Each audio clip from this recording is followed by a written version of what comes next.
আসসালামু আলাইকুম ওয়া রাহমাতুল্লাহি ওয়া বারাকাতুহু।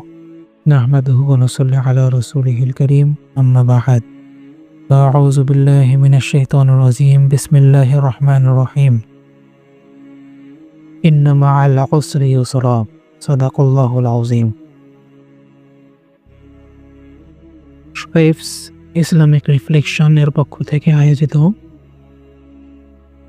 আরবি ব্যাকরণ কোর্সে আপনাদের সকলকে স্বাগতম। আজকে আরবি ব্যাকরণের দ্বিতীয় ক্লাস, বিষয় ইলমুন নাহু ও ইলমুস সরফ। ইলমুন নাহু এবং ইলমুস সরফ কি জিনিস?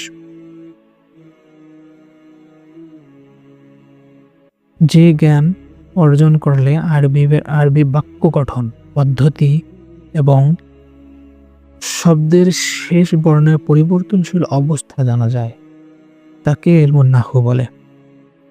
উদাহরণ দিলে আমরা বুঝতে পারব যে জায়েদুন, রাআইতু জায়েদান, মারারতু বিজায়েদিন।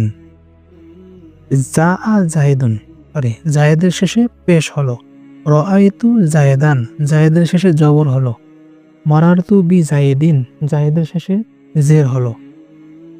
একটা বাক্যের শব্দের মধ্যে কখন জের হবে, কখন জবর হবে, কখন পেশ হবে, কখন তানবিন হবে, এই দিকটা ঠিক করে হচ্ছে ইলমুন নাহু। ইলমুন নাহুর কাজ কি? যে এই জ্ঞানটা এমন একটা জ্ঞান যে জ্ঞানটা আরবি বাক্যের গঠন পদ্ধতি এবং শব্দের শেষ বর্ণের পরিবর্তনশীল অবস্থা বর্ণনা করে। এরপরে হলো ইলমুস সরফ। ইলমুস সরফ কি জিনিস? যে জ্ঞান অর্জন করলে আরবি শব্দের পরিবর্তন সম্পর্কে জানা যায়, তাকে ইলমুস সরফ বলে।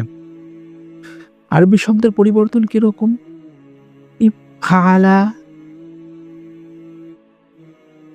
ইয়াফআলু, ইফআল, ফাইলুন। এই প্রতিটা শব্দের মূল অক্ষর হচ্ছে ফা আইন লাম। এই ফাআলা ফা আইন লাম, ইয়াফআলু ফা আইন লাম, ইফআল ফা আইন লাম, ফাইলুন ফা আইন লাম। কিন্তু একবার হয়েছে ফাআলা, একবার হয়েছে ইয়াফআলু, অন্যবার হয়েছে ইফআল, আরেকবার হয়েছে ফাইলুন। এরকম অনেক ধরনের পরিবর্তন হয়। একই মূল অক্ষর রেখে কখন কোন ধরনের পরিবর্তন হয় শব্দটি এবং কখন সেটা কিরকম অর্থ হয়, পরিবর্তনের সাথে সাথে অর্থ কিরকম পরিবর্তন হয়, এটা আমাদেরকে জানিয়ে দেয় হচ্ছে ইলমুস সরফ। সরফের জ্ঞানটা আমাদেরকে সেটা বোঝার জন্য আমাদেরকে সাহায্য করে।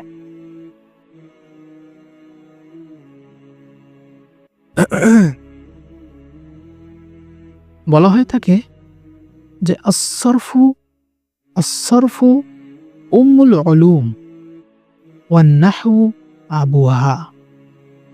সরফ হলো ইলমের জননী আর নাহু তার বাবা। প্রিয় শিক্ষার্থীবৃন্দ, আমরা আজকে নাহু এবং সরফ কাকে বলে এ সম্পর্কে জানলাম। সামনের প্রতিটি ক্লাস পাওয়ার জন্য আমাদের ইউটিউব চ্যানেলকে সাবস্ক্রাইব করুন, পেজকে ফলো করে পাশে থাকুন। আসসালামু আলাইকুম ওয়া রাহমাতুল্লাহি ওয়া বারাকাতুহু।